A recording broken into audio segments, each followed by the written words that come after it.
पिछले जन्म में मैंने एक बूढ़ी महिला की बातों में आकर बहुत पैसे खर्च करके एक ब्राजीलियन कछुआ खरीदा था, जिसे मेरे ससुराल वालों ने मुझे पैसे उड़ाने वाला बेवकूफ कहकर बहुत डांटा था। लेकिन हाई टेम्परेचर अपोकलिप्स शुरू होने से पहले ही मेरा कछुआ बदलने लगा और लगातार गोल्ड कॉइन्स उगलने लगा, जिससे हमारा पूरा परिवार मुश्किल समय से बच गया। जब कछुआ पूरी तरह इवॉल्व हुआ तो वह सिर्फ प्योर वाटर ही नहीं दे सकता था, बल्कि आसपास के टेम्परेचर को भी कंट्रोल कर देता था, जिससे बाहर चाहे जितनी हीट हो घर हमेशा कूल रहता था। मुझे लगा था कि हाई टेम्परेचर अपोकलिप्स खत्म होने के बाद सब सेफ है, लेकिन मेरी वाइफ ने मेरे पीछे से कछुए के साथ एक कॉन्ट्रैक्ट साइन कर लिया और मुझे घर से निकाल दिया और अंत में मैं हीट से मर गया। जब मैंने फिर से आंखें खोली तो मैं उसी दिन पर रिबॉर्न हो चुका था जब मैं कछुआ खरीदने वाला था। भाई मैं देख सका हूँ तुम बहुत बड़े लकी पर्सन हो, लेकिन तुम्हारी किस्मत में एक बड़ा क्राइसिस है। अगर तुम बच गए तो बहुत बड़ा फॉर्च्यून मिलेगा। मेरे पास एक मेथड है जिससे तुम ये क्राइसिस पार कर सकते हो। ये कछुआ असल में 888 का है, लेकिन अभी सिर्फ 188 में मिल जाएगा। फेमिलियर वॉइस सुनकर मुझे समझ आ गया कि मेरा रीबर्थ हो चुका है। उसी लकी कछुए को खरीदने से पहले वाले दिन में पिछले लाइफ के एक्सपीरियंस के कारण मैंने तुरंत पैसे निकालकर उसे खरीद लिया और घर आ गया। जैसा कि एक्सपेक्टेड था, मेरी वाइफ और इन लॉज ने फिर मुझे बुरी तरह स्कोल्ड किया। मैंने जो बर्ड नेस्ट मंगवाया था वो कहाँ है? आज मुझे बर्ड नेस्ट और गोजी बेरी सूप पीना है। तुमने मेरी मदर की बात नहीं मानी, कितने डिसरिस्पेक्टफुल हो। बर्ड नेस्ट कहाँ है? इस बार मैंने स्मार्टनेस दिखाई और वाइफ और मदर इन लॉ को कुछ नहीं बताया, बल्कि अपनी दूसरी पॉकेट से एक ड्राई पेपर बॉल निकालकर मदर इन लॉ को दे दिया। वैसे भी उसे रियल और फेक का फर्क नहीं पता था। वह पेपर देखने में भी मार्केट के बर्ड नेस्ट जैसा ही लग रहा था। ये ही बर्ड नेस्ट है? सच बताओ, तुम मुझे फुल बना रहे हो क्या? बर्ड नेस्ट ऐसा कैसे हो सकता है? इतना कहकर मदर इन लॉ ने गुस्से में मेरे आर्म को जोर से पकड़कर ट्विस्ट कर दिया। मैं मासूम बनकर बोला, नहीं नहीं, यही है, ये बहुत स्पेशल वाला है। शॉपकीपर ने खुद कहा था कि ये रेयर स्टॉक है। मैंने बहुत रिक्वेस्ट करके आपके लिए डिस्काउंट में लिया है। ठीक है, समझदार बन गए हो। मुझे हंगर लगी है, जल्दी खाना बनाओ। फिर मैं किचन में खाना बनाने चला गया। उससे पहले मैंने सावधानी से कछुए को निकालकर एक फिश टैंक में रख दिया। पिछले लाइफ में इसी कछुए की वजह से मेरी वाइफ और मदर इन लॉ ने हाई टेम्परेचर अपोकलिप्स सर्वाइव किया था। फिर मैंने कछुए को हाइड कर दिया और खाना बनाने चला गया। 2 दिन बाद मेरा कछुआ गोल्ड कॉइन्स उगलने लगा। चमचमाते गोल्ड को देखकर मैं बहुत खुश हो गया। अब मेरी गुड लाइफ शुरू होने वाली थी। इस बार मैंने बिना देर किए रियल एस्टेट एजेंट को कॉल किया और सिटी से दूर एक विला खरीदने को कहा, जितना रिमोट हो सके उतना अच्छा। फिर मैंने सारे गोल्ड को कैश में बदल दिया। कुल 3 लाख बन गए। जैसे ही हाई टेम्परेचर अपोकलिप्स आएगा, इंसानों के लिए भी म्यूटेटेड एनिमल्स से लड़ना मुश्किल होगा। मुझे सिर्फ एनिमल्स ही प्रोटेक्ट कर सकते हैं। जैसे जैसे टेम्परेचर बढ़ता गया, कछुए के गोल्ड उगलने की क्वांटिटी भी बढ़ती गई। इसलिए मैंने तुरंत सर्वाइवल सप्लाईज खरीद ली और एक वाटर पावर जनरेटर भी डिजाइन करवाया, लेकिन उसे बनने में 1 मंथ लगेगा। अपने सामान को सेफ रखने के लिए मैंने बहुत सारे स्ट्रे कैट्स और डॉग्स को अडॉप्ट किया और रोज उन्हें खिलाकर उनसे बॉन्ड बनाने लगा। उसी दिन मैं एक नए आए हुए टैबी कैट को शांत कर रहा था। मुझे साफ दिख रहा था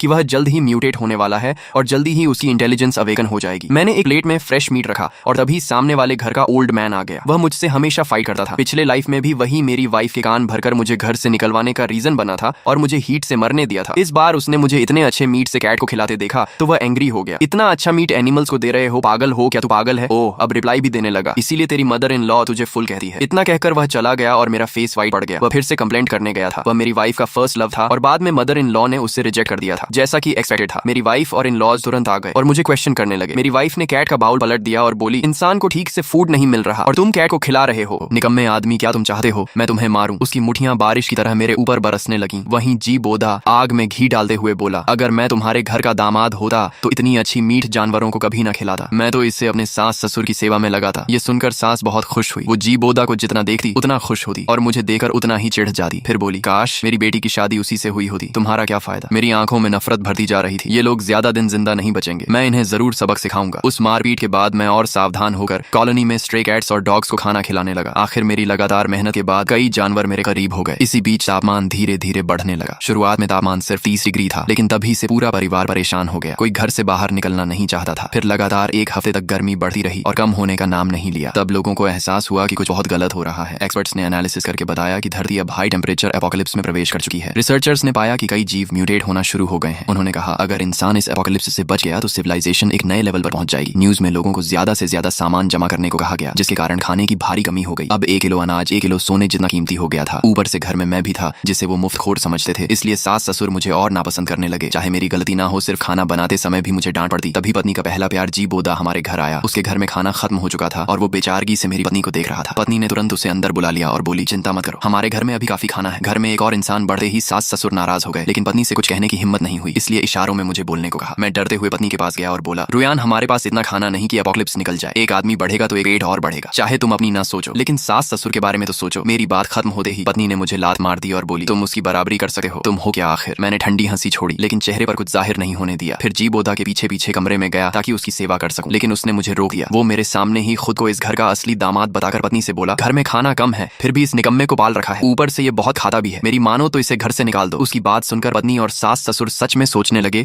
कि इस घर में मेरी जरूरत क्या है। जैसे मैं सिर्फ खाना बनाने वाला मामूली आदमी हूँ। थोड़ी देर बाद सास की आंखों में बेरहमी चमकी और वो बोली, निकम्मे आदमी, ज्यादा खाता है, कम काम करता है, अब इस घर में तेरे लिए जगह नहीं है। फिर मेरी पत्नी ने मुझे दरवाजे पर रोक दिया, अंदर नहीं जाने दिया, यहाँ तक कि मेरे पैर तोड़ने के लिए हाथ में मोटा डंडा भी उठा लिया। मैं वहीं डर कर खड़ा रह गया। ससुर ठंडी नजरों से बोले, तुमने लगभग मेरे होने वाले पोते को खतरे में डाल दिया था, तुम्हारी मौत ही कम है। इस निर्दयी परिवार को देखकर मेरा दिल पूरी तरह टूट गया। लेकिन सच कहूं तो उनका मुझे घर से निकालना मेरे लिए फायदेमंद था। अंदर से मैं बहुत खुश था, लेकिन बाहर दुखी होने का नाटक करना पड़ा। मैंने जोर जोर से कहा, क्या तुम लोगों में जरा भी इंसानियत नहीं है? मैंने इतने साल तुम्हारी सेवा की और तुमने मुझे ऐसे छोड़ दिया। पूरी बिल्डिंग मेरी चीखें सुन रही थी, लेकिन एपोकलिप्स में ऐसी घटनाएं आम थीं, इसलिए कोई मेरी मदद को नहीं आया। फिर धड़ाम से दरवाजा बंद हो गया और मैं तुरंत कॉलोनी छोड़कर निकल गया। गेट पर पहुंचते ही मैंने अपने कछुए को देखा, जो पहले ही म्यूटेट होकर इंसान जैसा बन चुका था। उसने मुझे ठंडे पानी का एक वाटर बॉल दिया। मैं उसे लेकर अपने फार्म हाउस विला पहुंच गया। अभी तापमान तेजी से बढ़ रहा था, लेकिन जानवर पूरी तरह म्यूटेट नहीं हुए थे, इसलिए मुझे सावधान रहना था। फिलहाल सबसे बड़ा खतरा वही लालची परिवार था। उन्हें पता नहीं चलना चाहिए था कि मैं बाहर विला में ठंडी हवा और चिल्ड कोला का मजा ले रहा हूँ। जाने से पहले मैंने घर में कई हिडन कैमरास लगवा दिए थे और अब मैं उनकी हर हरकत देख रहा था। मेरे बिना उन्हें समझ आया कि मैं घर में कितना जरूरी था। अब कपड़े धोने और खाना बनाने का सारा काम सास को करना पड़ रहा था। वो लगातार शिकायत करती रहती। धीरे धीरे उसका जी बोदा से भी झगड़ा होने लगा, क्योंकि खाने की कमी थी और जी बोदा ऐसा आदमी नहीं था जो कम में गुजारा करे। आखिर एक दिन सास फट पड़ी और उसका बाल पकड़कर चिल्लाई, हर दिन सिर्फ खाता है, कुछ काम नहीं करता। निकम्मे आदमी, अपनी प्रेमिका को पिटे देख पत्नी ने उल्टा अपनी माँ को ही लात मार दी और बोली, बूढ़ी औरत, जरा संभल कर। अपनी बेटी और पति को किसी दूसरे आदमी के लिए बदलते देकर सास अंदर ही अंदर रोती रह गई और चुपचाप जाकर बर्तन धोने लगी। वहीं मैं विला में आराम से लेटा हुआ था, क्योंकि आज रात के बाद सारे जानवर म्यूटेट होने वाले थे। पत्नी और उसके परिवार ने पहले कॉलोनी में जानवरों पर बहुत अत्याचार किए थे, इसलिए जल्दी ही म्यूटेटेड बीस्ट्स उनसे बदला लेने आने वाले थे। रात होते ही मैंने कोर्टयार्ड में देखा कि स्ट्रे कैट्स और डॉग्स म्यूटेट होने लगे। सब 3 मीटर लंबे ताकतवर बीस्टमैन बन गए। सबसे ज्यादा खुशी मुझे अपने पाले हुए ब्लैक बेयर्स और टाइगर्स को देखकर हुई। आखिर मैंने जू लाइसेंस लेने में करोड़ों खर्च किए थे। अब सारे बीस्टमैन मेरे आसपास खड़े थे और मैंने संतोष से सिर हिलाया। आज से एपोकलिप्स में मेरा राज शुरू होने वाला था। उससे पहले मैंने न्यूज खोली तो पूरी दुनिया बीस्ट म्यूटेशन की बात कर रही थी। जिन लोगों ने कैट्स और डॉग्स पाल रखे थे उन्हें सबसे ज्यादा फायदा हुआ, क्योंकि अब उनके पास ताकतवर बीस्टमैन थे। इंसानी सोसाइटी टूट चुकी थी और लोग खुलकर लूटपाट करने लगे थे। सीन बदलते ही मैंने पत्नी के घर का हाल देखा। उनकी फैमिली हमेशा बेटियों को ज्यादा महत्व देती थी। सास लालची थी, ससुर मेल ईगो वाला आदमी था और जी बोदा बेहद जहरीला इंसान था, जिसने कई लोगों से दुश्मनी ले रखी थी। अब कॉलोनी के लोग अपने बीस्टमैन के साथ लूटपाट कर रहे थे और सबसे पहले निशाना मेरी पत्नी का घर बना। कई बीस्टमैन घर से सामान बाहर निकाल रहे थे। सास पागलों की तरह बाहर भागी और चिल्लाने लगी, तुम लोग डाकू हो क्या? कोई कानून नहीं बचा। लोग हंस पड़े और बोले, एपोकलिप्स में कानून की बात करती हो? जब तुम कॉलोनी में लोगों को परेशान करती थी तब कहाँ था कानून? फिर एक आदमी बोला, शुरुआत में तुमने अपने दामाद को घर से निकाला था, तब कानून याद नहीं आया। ये सुनकर सास चुप हो गई। ससुर जो हमेशा घर का राजा बनकर रहता था, वो गुस्से में लोहे की रॉड उठा लाया और बीस्टमैन पर मार दी। इससे बीस्टमैन पूरी तरह भड़क गया। ससुर भागना चाहता था, लेकिन देर हो चुकी थी। बीस्टमैन ने एक वार में उसे दीवार में दे मारा और उसके मुंह से खून निकल पड़ा। पूरा घर लूट लिया गया। ससुर अधमरी हालत में पड़ा था। सास डर से कांप रही थी और पत्नी अपने बेटे के साथ कोने में दुखी हुई थी। ये सब देखकर मैं हंस पड़ा। आखिर इन्हें भी अपने कर्मों का फल मिल रहा था। कुछ देर बाद ससुर होश में आया, लेकिन अब वो अपाहिज बन चुका था और बिस्तर से उठ नहीं सकता था। लेकिन उस परिवार के पास अब किसी की सेवा करने की ताकत नहीं थी। सिर्फ 3 दिन भूखे रहने के बाद पत्नी की मानसिक हालत खराब हो गई। सास पूरी तरह टूट चुकी थी और जी बोदा तो हर इंसान को चिकन लेग की तरह देखने लगा था। भूख से पागल हुए तीनों लोगों ने बिस्तर पर पड़े ससुर को देखा और उनके मन में एक खतरनाक विचार आया। तीनों ने एक दूसरे को देखा और सिर हिलाया। ससुर डर के मारे कांपते हुए बोला, मत करो बेटी, मैंने बचपन से लेकर आज तक तुमसे सबसे ज्यादा प्यार किया है। तुम कम से कम इस बात का ख्याल करो कि मैं तुम्हारा बाप हूँ। मेरे साथ ऐसा मत करो। लेकिन भूख से पागल हो चुकी पत्नी ने उसकी एक भी बात नहीं सुनी। ऊपर से सास भी आग में घी डाल रही थी। तुमने पूरी जिंदगी उसे सपोर्ट किया,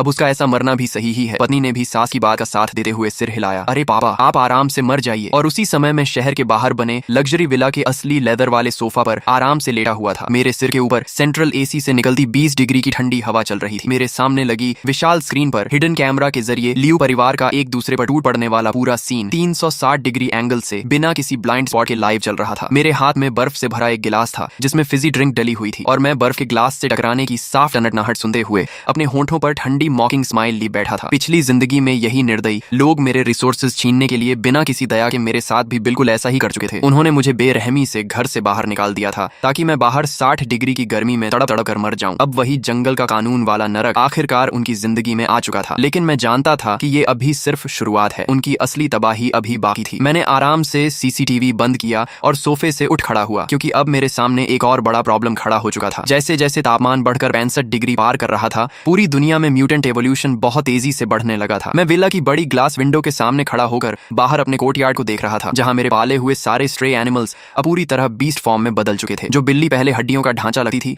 अब उसका शरीर एक बड़े बाघ जितना विशाल हो चुका था। उसकी मसल्स फटने जैसी लग रही थी और उसके बाल मेटल की तरह चमक रहे थे। वहीं स्ट्रे डॉग्स अब 3 मीटर लंबे मॉन्स्टर डॉगमैन बन चुके थे, जो इंसानों की तरह सीधे सीधे चल सकते थे और उनके पंजे इतने खतरनाक थे कि आधा मीटर मोटी कंक्रीट वॉल को भी एक झटके में तोड़ सकते थे। लेकिन सबसे ज्यादा डरावने वो काले भालू और बाघ थे जो चलते फिरते स्टील फोर्ट्रेस जैसे लग रहे थे। उनकी सांसों से निकलने वाला प्रेशर तक हवा को हिला देता था। इन खतरनाक बीस्ट बॉडीगार्ड्स के रहते एपोकलिप्स में कोई भी मुझे छूने की हिम्मत नहीं कर सकता था। लेकिन इसके साथ एक नई मुसीबत भी शुरू हो गई। इन एनिमल्स के बीस्ट इवॉल्व होने के बाद उनकी ताकत और मेटाबॉलिज्म कई गुना बढ़ गया था, जिसकी वजह से उनका खाना भी बेहद ज्यादा हो गया था। मैंने अभी फीडिंग करते वक्त हिसाब लगाया था कि सिर्फ एक इवॉल्व्ड ब्लैक बेयर अकेले एक बार में आधा सुअर खा जाता है। मैंने जो 3 मिलियन खर्च करके माउंटेन्स जितना सामान जमा किया था वो अकेले मेरे लिए कई जन्म तक काफी था। लेकिन अगर इन सैकड़ों बीस्ट्स को भी खिलाना पड़े तो ये सामान 3 महीने भी नहीं टिकेगा। और एपोकलिप्स में बैठे बैठे रिसोर्सेज खत्म करना सबसे बड़ी बेवकूफी होती है। इसीलिए मैंने फैसला किया कि अब एपोकलिप्स में फार्मिंग शुरू करनी होगी। वैसे भी अब मेरे पास वो डिवाइन टर्टल था। अब वो पहले जैसा हथेली जितना छोटा कछुआ नहीं रहा था। उसका शरीर अब एक भारी आर्मर्ड व्हीकल जितना विशाल हो चुका था और वो विला के बीच बने खास वाटर पूल में चुपचाप पड़ा रहता था। उसके शेल पर अजीब रहस्यमयी निशान बने हुए थे और उसके मुंह से लगातार साफ प्योर वाटर निकलता रहता था। वाटर रिसोर्सेज और कांस्टेंट टेम्परेचर वाला एनवायरनमेंट, ये दोनों चीजें हाई टेम्परेचर एपोकलिप्स में इंसानी जिंदगी से भी ज्यादा कीमती थी और यही मेरी सबसे बड़ी ताकत थी। मैंने तुरंत एक्शन लिया, फोन खोला, प्राइवेट सैटेलाइट नेटवर्क से कनेक्ट हुआ और देश के बचे हुए सर्वाइवर्स के डार्क वेब फोरम पर एक भारी रिवॉर्ड वाला पोस्ट डाल दिया। मैंने पूरे देश से टैलेंटेड लोग बुलाए, खासकर एग्रीकल्चर एक्सपर्ट्स और मैकेनिकल इंजीनियर्स, क्योंकि इस एपोकलिप्स में जमीन पूरी तरह सूखकर पत्थर जैसी हो चुकी थी और सिर्फ इंसानों के बल पर खेती करना नामुमकिन था। मशीन्स की मदद से फार्मिंग करना ज्यादा आसान और तेज था। पोस्ट डालने के सिर्फ 10 मिनट बाद ही कमेंट्स फट पड़े। जैसा मैंने सोचा था वैसे ही बहुत सारे सर्वाइवर्स मुझसे कॉन्टैक्ट करने लगे। लेकिन उनमें सबसे ज्यादा हैरान करने वाली चीज थी, एक ग्रुप बंकर में फंसे हुए टॉप साइंटिस्ट्स ने मेरे पोस्ट का जवाब दिया। ये लोग एपोकलिप्स के दौरान देश द्वारा स्पेशली प्रोटेक्टेड रिसर्चर्स थे। ये सिर्फ हाई टेम्परेचर एपोकलिप्स के क्लाइमेट चेंजेस पर रिसर्च नहीं कर रहे थे, बल्कि ऐसी क्रॉप्स बनाने पर भी काम कर रहे थे जो एक्सट्रीम हीट में भी ग्रो कर सके। मैंने सीधे नेशनल शेल्टर के हेड से कॉन्टैक्ट किया। जब मैंने उन्हें अपनी आइस वाटर से नहाने वाली वीडियो दिखाई और अनलिमिटेड पानी व पूरी सेफ्टी देने का प्रॉमिस किया तो उन्होंने तुरंत फैसला ले लिया। देश भर के रेस्क्यू बेसिस से टॉप साइंटिस्ट, एग्रीकल्चर एक्सपर्ट्स और मैकेनिकल इंजीनियर्स को मेरे पास भेजा गया। उनकी सेफ्टी के लिए मैंने अपनी सबसे ताकतवर म्यूटेटेड जायंट टाइगर्स को भेजा जो specially modified armoured refrigerated truck खींचकर उन्हें लेने गए। जब वो साइंटिस्ट मेरे इलाके में पहुंचे और गेट के अंदर आए तो सबकी आंखें फटी रह गईं। बाहर की दुनिया